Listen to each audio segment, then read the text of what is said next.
Hey, thanks for watching a video about 1969.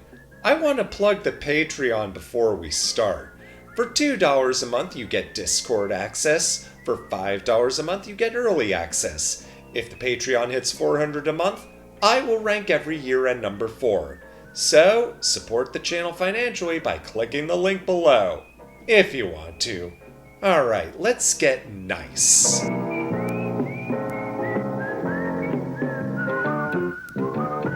It was the winter of '69. Do your thing, everybody. A nice year deserves some nice tunes. And in 1969, that's exactly what we got. The end of the 60s, and what a year to go out on. Already on this one chart, we have all kinds of well-loved staples, and that trend will continue on through the rest of the year. I could have made a top 69 out of the year 1969, and I still would have had to make cuts. Like, that year was so loaded, there was even some stuff I never heard of before that made it on here. The bottom line is, musically, this is well worthy of being the 69 of years. And that's the last time I'm gonna be making a joke about that number. I think. Well, anyway, let's take a look at...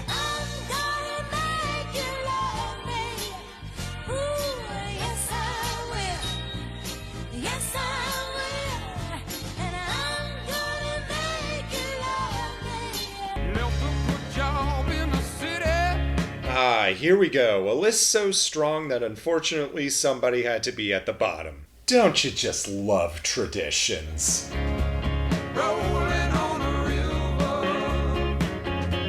The tale of leaving the rat race of 9 to 5 and spending your days on the Proud Mary riverboat. Going from city to city on the river. My favorite is when he rhymed toinin with boinin.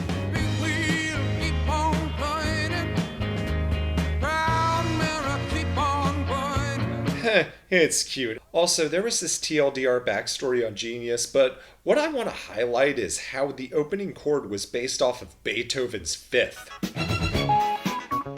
Yeah, you know, the one from that disco song. Well, Fogerty said he heard it a lot on TV and didn't like it because he preferred emphasizing the first chord over the fourth. Damn! Shots fucking fired! Well, the song is great, but I kind of like the Tina Turner version a little better.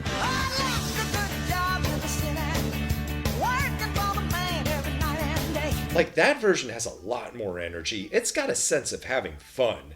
Considering it's about quitting your job to have fun on a boat, it definitely hits. That's not to say Tina outsold, though. I liked the original, too. It's a lot more relaxed, but it hits just as well. I like to think of these songs as night and day. Tina Turner version would be a night song, Creedence would be a day song. Either way, this song makes me want to go rolling on the river every time.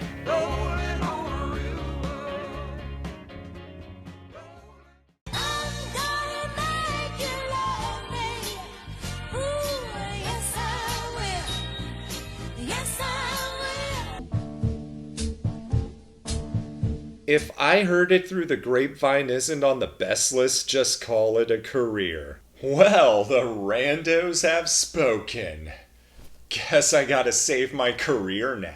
Ooh, I bet you're wondering how I knew.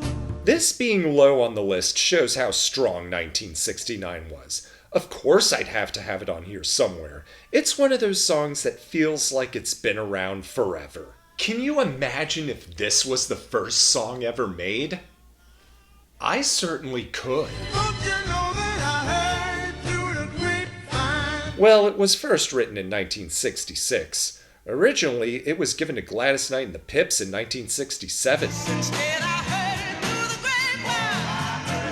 Although technically the first recording was by the Miracles.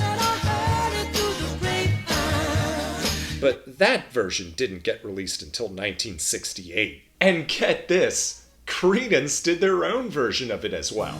Ooh, I heard it through the grapevine. Hi again, Fogarty and Co.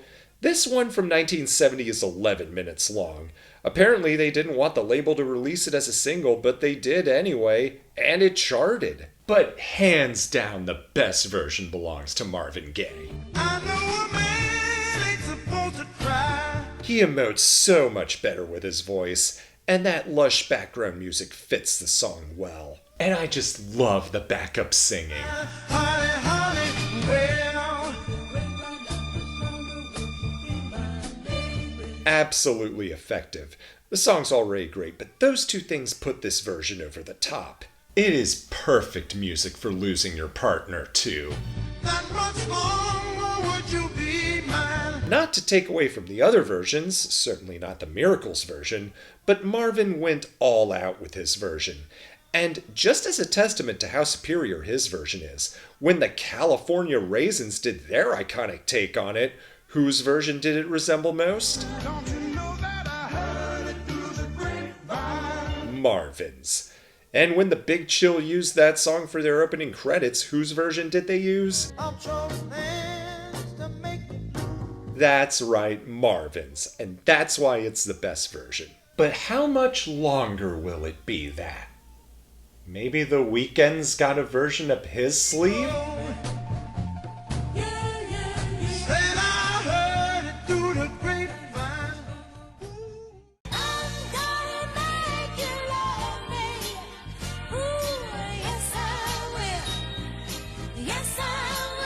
The only boy who could ever reach me was the son of a preacher man. Oh yes, crossing another big one off the list. We stand Dusty Springfield on this channel. Billy Ray was a preacher's son when his Dusty Springfield is a treasure that I don't think gets appreciated enough, but she has so many wonderful songs. Wishin' and Hopin', You Don't Have to Say You Love Me, What the World Needs Now. his love, sweet love. Oh wait, that's Jackie DeShannon. Why do I keep thinking that's a Dusty Springfield song? The only boy who could ever teach me. This one is among her best. In fact, some of you might recognize it from Pulp Fiction. Apparently Tarantino was gonna scrap the scene if he couldn't use that song. That's the power of Dusty. Stealing kisses from me on the slide. And the content about how a preacher's son keeps sneaking off with a girl every time the preacher visits her house. It's like those good girl falls for the bad boy stories, but gender flipped. Being good isn't always easy. And even though she wasn't a good girl, she was when she was with him. Looking to see how much we've grown, and the only one who could ever teach me. Almost like the preacher's son was trying to help her be a better person in general. Still, the subject matter can be controversial. It was first offered to Aretha, but she turned it down. Then, after it became a hit, she made a cover. The only one who could ever reach me was the son of a preacher man. And when you can get the Queen of Soul herself to do a cover of one of your songs, that's why we stand Dusty Springfield. Hashtag Dusties. Yeah, I know it's not creative, but it's got a nice ring to it.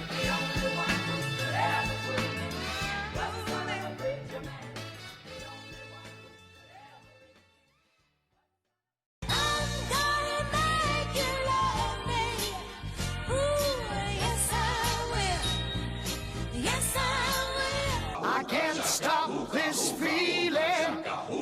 No matter how many times I squint at this, I still can't figure out how the hell Ooga Chaka belongs here. It doesn't add anything except an irritating meme. Now, the electric sitar, on the other hand,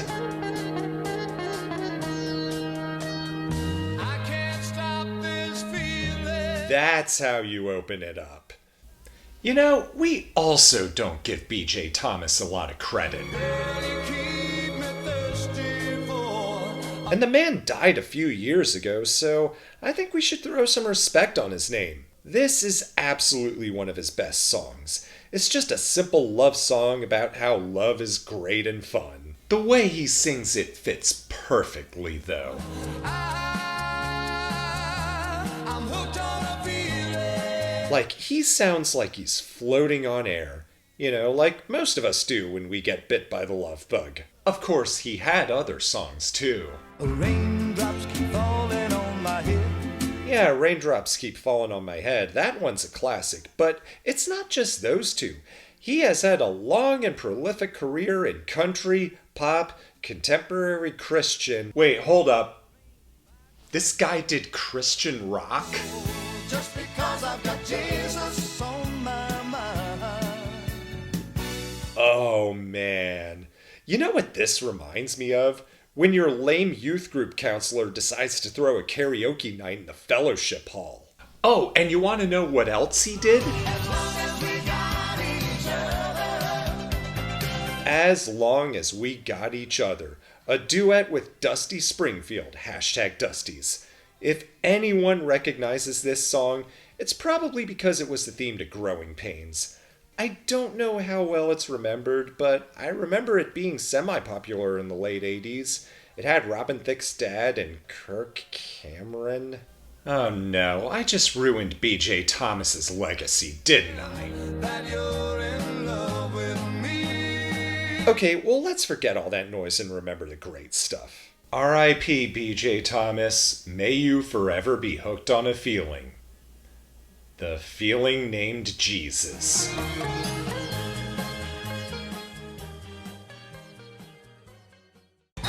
gonna make you love me. Ooh, yes I will. Yes I will. Well, so far this list has been stuff everybody knows, but you know me, I like to dig deep. So let's look down at the bottom of the charts because I've got something for you. How about some extremely early Rundgren? Hello, it's me. Yes, it's that Todd Rundgren, playing with his first band, Nas. In fact, Hello, It's Me is the first thing he ever wrote, and he would release a solo version a few years later that would be a top 5 hit. This early version was not a top 5 hit. Seeing you. Only went to number 71, and compared to the solo version, this one's a bit more minimalist. It doesn't sound as good, but there are parts I like. Sometimes I can't help seeing all the way through. That part with the bass repeating actually sounds a little cooler than this. Sometimes I can't help seeing all the way through. It isn't bad, it's just kinda generic. But the hook on this version doesn't sound as good. It's important to me. I like the bells, but he kinda sings it forceful here. It's important to me. On the solo version, he lets himself soar while the instrumentation does all the rest. But while both versions have their upgrades and their flaws, the theme remains the same. Maybe I shouldn't think of you as mine. This is a breakup song. It's one of those I'm breaking up with you for your sake songs. I'm probably gonna hurt you, and then you'll make an entire album trashing me, and then after all these years, you'll call me to go over everything. So, I'm just gonna end it right now. Never wanna make you change for me. Those kinds of breakups are the hardest to do because in the back of your mind, you still don't want her to forget you at least. But if it has to happen, well, at least do your best to think of me.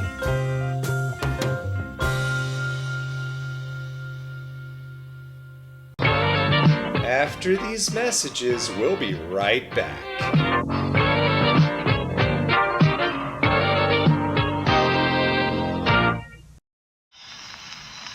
This is Antonio Sunday. Locked in the heel of his boot, a big pen.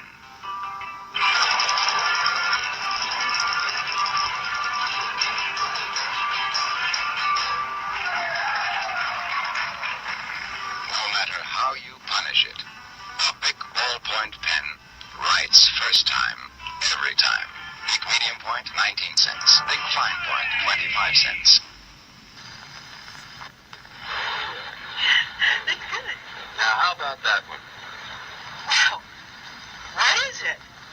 all depends on how you look at it.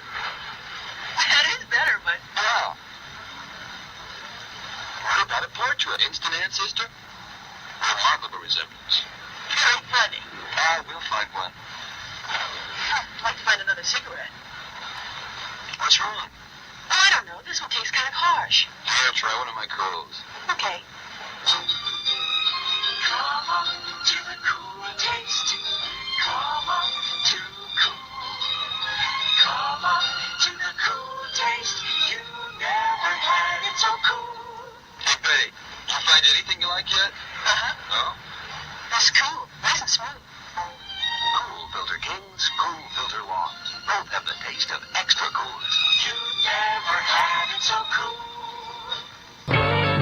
And now back to the list.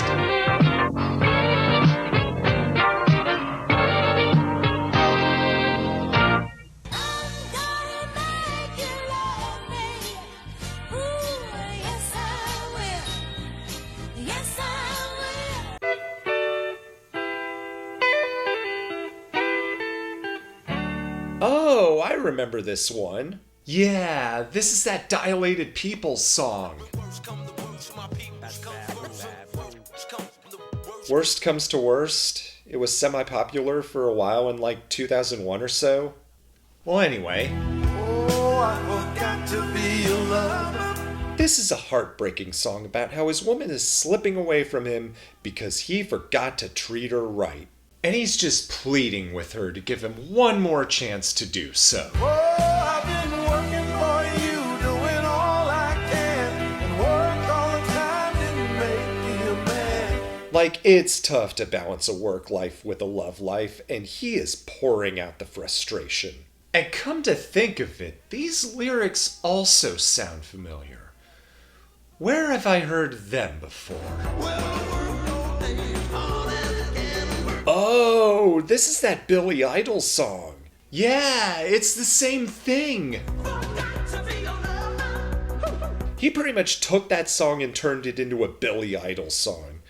I like this version fine, but having listened to the original version, I actually prefer it a lot.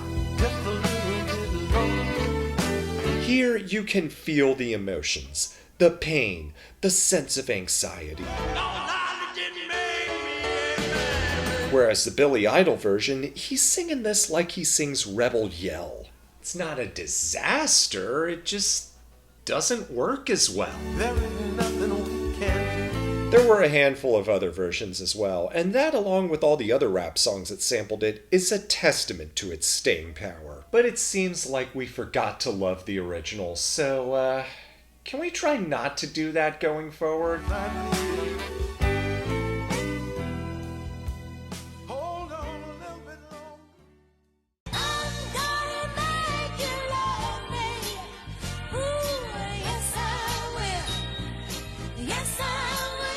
Talking about my girl. The Temptations. I don't think I need to say much about them. They're one of the all-time greatest soul groups. Made a lot of lovely songs in the 60s. But towards the end of the decade, they started getting really good. You play hooky from school and you can't go out to play.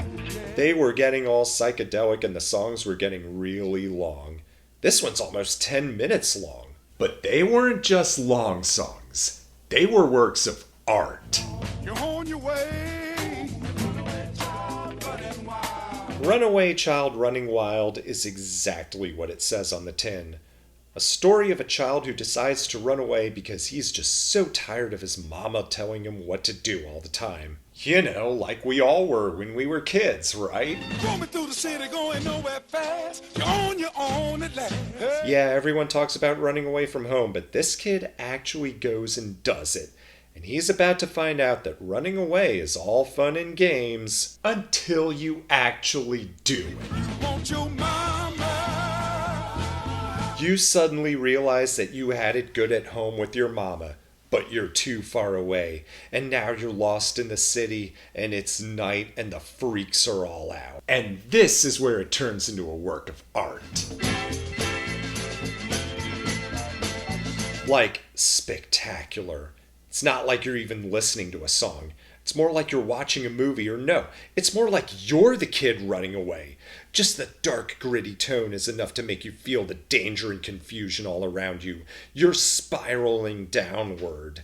And all you want is your mama. You just want your mama. But your mama told you never trust a stranger, and you don't know which way to go. Exactly. You don't want to go home, but you don't know how and you can't trust strangers. And because you're literally a child, you have no money or way of getting a cab. And then it just ends. Well, it doesn't abruptly end, it just simply plays on until it fades out, leaving it up to you to decide what happens with one last line. Which way will you choose? It's up to you to figure out the good ending. Good luck.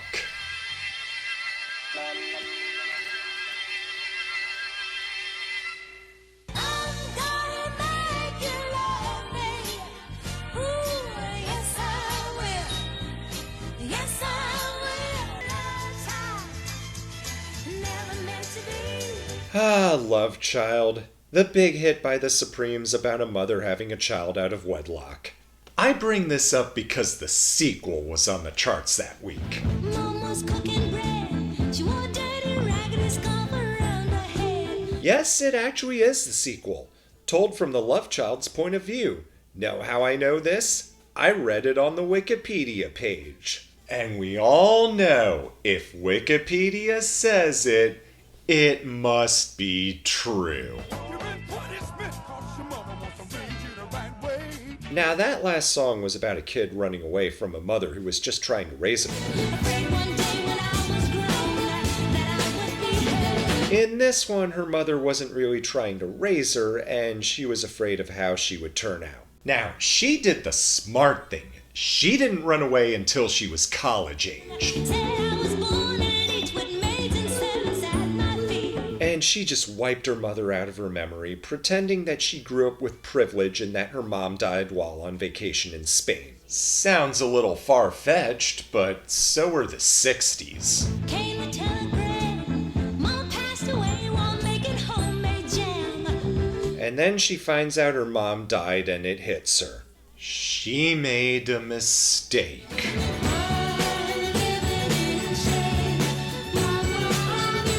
All she was trying to do was not end up dressing sloppy and eating out of a pot, but she ended up hiding her roots, and it came back to bite her in the ass. Her mom just wanted to see her one more time, and she didn't. Just heartbreaking. Mama, can you hear me? I'm living in shame. This is one of those songs that just gives me the feels. The rough childhood, the sweet independence, and the pain of loss.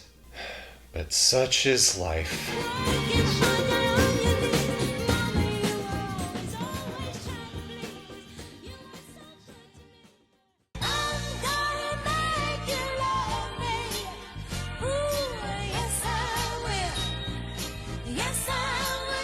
You know what I like about weekly charts? There's lots of cool stuff I can find.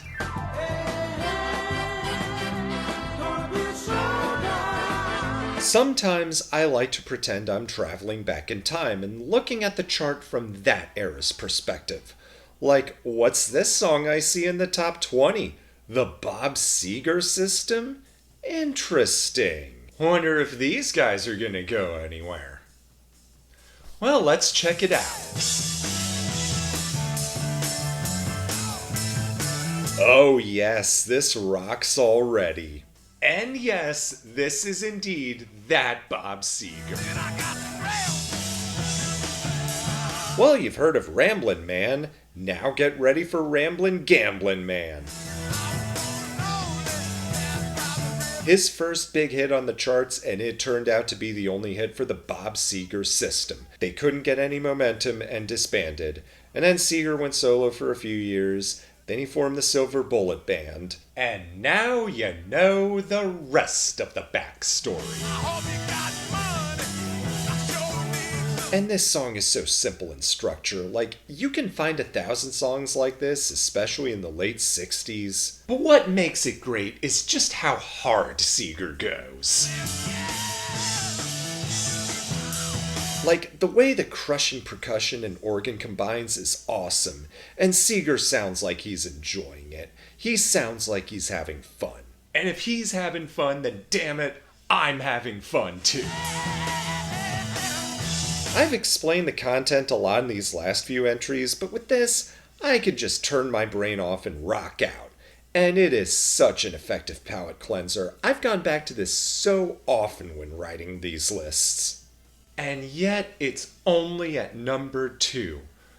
What could possibly top this one? We'll find out right after this. Remember that Proud Mary song that Tina Turner covered? Well, this is the inverse of that.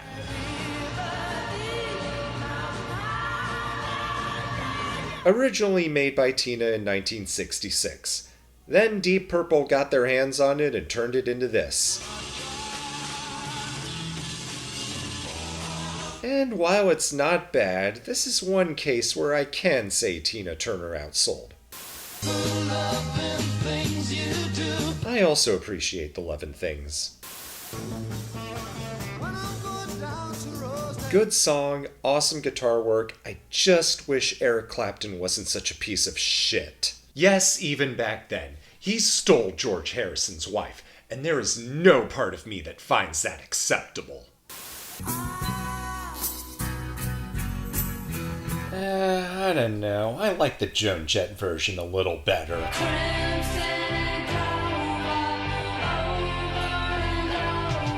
Not to take away from the original, but Joan Jett just crushes, as opposed to this.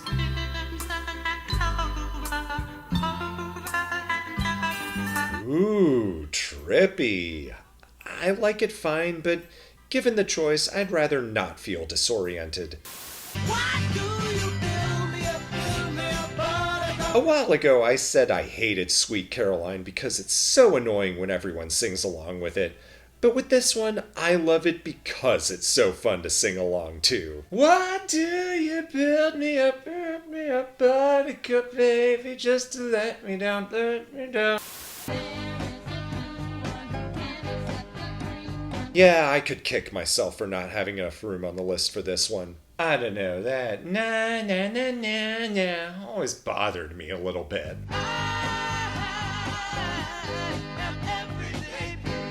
But you know, message is great too, as is the rest of the song. Yes, Stevie Wonder made great stuff in the 60s too. If I can dream of a warmer sun. The Glorious Birth of Rhinestone Elvis, also known as the 68 Comeback Special. Traces of love. It's always tough to let go of the past, isn't it? I gotta be me. I am a sucker for songs about loving yourself before you love others. Like, listen to this part. I can't be right for somebody else if I'm not right for me. Words of wisdom. I don't know, this is a fun song. I actually like how he sings all. It's cute. Oh, and that flute. Damn, who knew someone could rock a flute like this? Well, Lizzo eventually topped it. Still, this is a really good driving song.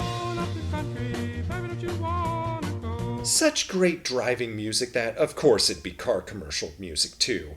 But, you know, on that level, I'd take this over X Ambassadors. But when it comes to canned heat, I'd take Jamiroquai over this. That's right, just dance. Nothing left for me to do but this.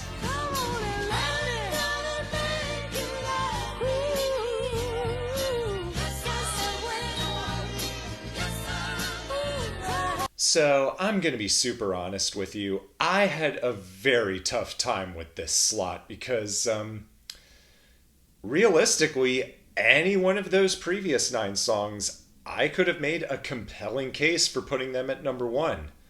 So, if you want, just consider the list a 10-way tie for number 1, because eventually what I did was put those songs through a random number generator, and this is what it decided should come out on top. And boy, what an appropriate song it picked. This really was the time of the season. It's the time of the season. This is one of the essential 60s montage songs. Anytime you're doing a 60s montage, if this isn't the song you're using, then at the very least it should be All Along the Watchtower, or Fortunate Son if you have a lot of Vietnam War footage. Take you in the sun to promised land. Well, this song was actually written in 1967 and released as a UK single in 1968, but it failed to catch on and then they broke up. And then it got really big in the US. And the zombies couldn't enjoy it anymore because they were a literal zombie. Show you what you need to live. Well, as far as 60s songs go, just hearing that booming bass and clicking percussion, it really does make me feel like I'm in the actual 60s. It's the time of the season for loving. Appropriate, considering the hook is literally, it's the time of the season for loving. This song is a commercial for itself. Except this time around, that's actually a good thing. Oh, and that organ too. God, this is so 60s, it's amazing. Now, there's one part I'd like to zoom in a bit on. What's your name? Who's your daddy? Is he rich like me? Is he rich like me? That sounds like a fucking douchebag line. Like, what's that supposed to mean? Well, Word of God says it's a nod to this part. Oh, your dad is rich, and your ma is good looking. Okay then. Well, let's listen on. Has he take us anytime to show you what you need to live? Oh, so that previous line was actually tongue-in-cheek. Hey, is your daddy rich? Oh, he is? Well, was he too rich to give a shit about you? Who's your daddy?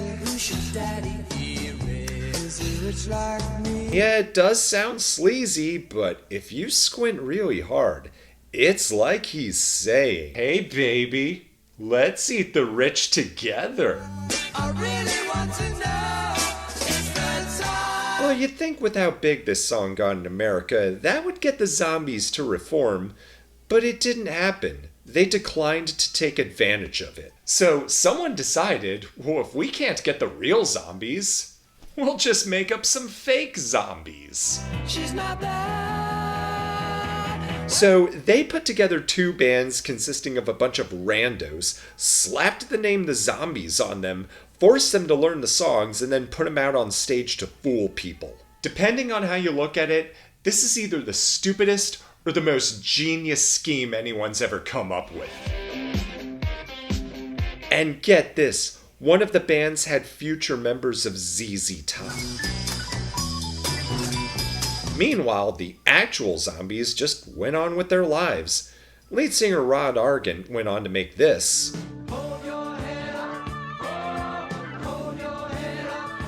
And they eventually reunited in 1989 and have been doing one-offs ever since. But through it all, we will always have the time of the season. Even if it's not really the time of the season.